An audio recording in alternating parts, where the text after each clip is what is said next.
Assalamu alaikum everyone, this is once again before Alpha Player doing it. I'm also bright and shiny by the grace of Almighty.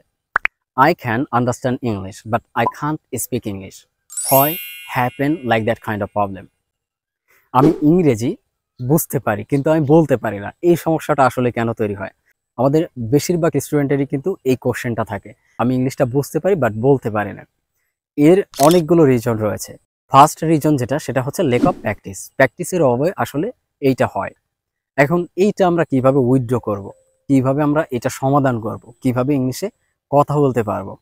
First of all আপনাকে কিছু step গ্রহণ করতে হবে যদি আপনি এই সমস্যাটা দূর করতে চান। প্রথম যে স্টেপটা হবে সেটা হচ্ছে আপনাকে ফেয়ারলেস ভাবে প্র্যাকটিস করতে হবে এবং কনফিডেন্স থাকতে হবে।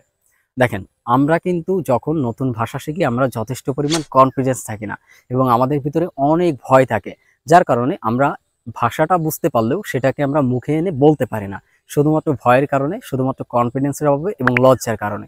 সো আপনাকে যেটা করতে হবে, এই ফেয়ারলেস ভাবে প্র্যাকটিস করতে হবে, ভয়হীনভাবে প্র্যাকটিস করতে হবে, আপনাকে লজ্জাহীনভাবে প্র্যাকটিস করতে হবে এবং কনফিডেন্স থাকতে হবে যে any how I will do it. So আমি যে কোনো উপায়ে এটা করতে পারবো, এরকম একটা কনফিডেন্স আপনার ভিতরে থাকতে হবে। দ্বিতীয় যে স্টেপটা সেটা হচ্ছে দেখেন, জোরে জোরে প্র্যাকটিস করা, প্র্যাকটিস অ্যালাউড। সো আপনাকে জোরে জোরে প্র্যাকটিস করতে হবে। কি প্র্যাকটিস করবেন? দেখেন, প্রতিদিন যে সেন্টেন্স স্ট্রাকচারগুলো শিখতেছেন, যে সেন্টেন্সগুলো শিখতেছেন, ওইগুলোকে আপনি জোরে জোরে প্র্যাকটিস করবেন। তাছাড়া যদি আপনি কোনো প্যাসেজ পড়েন, অর্থাৎ প্রতিদিন ইংলিশ বই পড়লেও সেটাকে আপনি জোরে জোরে পড়বেন, তাহলে আপনার ব্রেন কিন্তু খুব সহজে ক্যাচ করতে পারবে এবং আন্ডারস্ট্যান্ড করতে পারবে। ঠিক আছে? যার কারণে আপনাকে জোরে জোরে পড়তে হবে এবং জোরে জোরে প্র্যাকটিস করতে হবে। Number 3, think in English.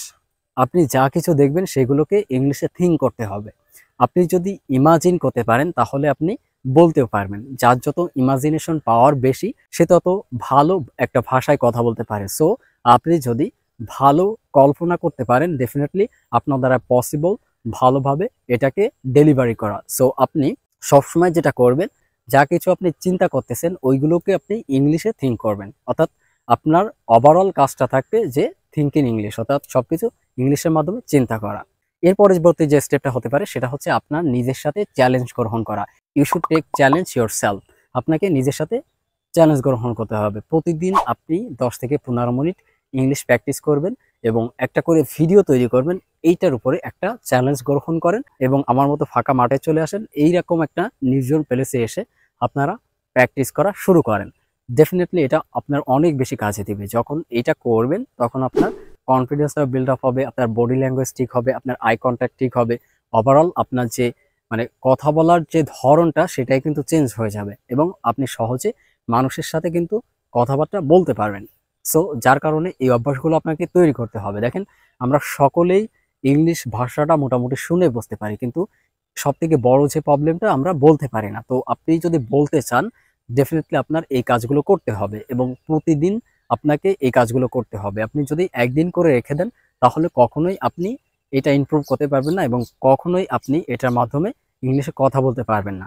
So আপনাকে যেটা করতে হবে, একটা রুটিন তৈরি করে এই স্টেপগুলো প্রতিদিন ফলো করতে হবে এবং এইটা আপনি একটা লম্বা সময় করবেন। দেখবেন যে আপনার ভিতরে যে জড়তা ছিল, যে ভয় ছিল, এই ভয় এবং লজ্জা দূরে চলে যাবে এবং কনফিডেন্সটা আপনার গ্রো আপ হবে। সো আপনি এই কাজগুলো প্রতিদিন করেন, আশা করি এখান থেকে ভালো একটা রেজাল্ট পাবেন। সো তাহলে বুঝতে পেরেছেন যে আসলে আমরা কেন ইংলিশটা বুঝতে পারলেও কথা বলতে পারি না এবং আসলে আমাদের কি কি করা উচিত এই সমস্যাটা দূর করার জন্য। সো আজকের ভিডিওটা এতটুকুই। যদি ভিডিওটি ভালো লাগে অবশ্যই লাইক, কমেন্ট এবং শেয়ার করবেন। If you watch this video from my YouTube channel, definitely subscribe my YouTube channel. If you watch this video from my Facebook page, definitely you should follow my Facebook page. So that's all today. Assalamu alaikum.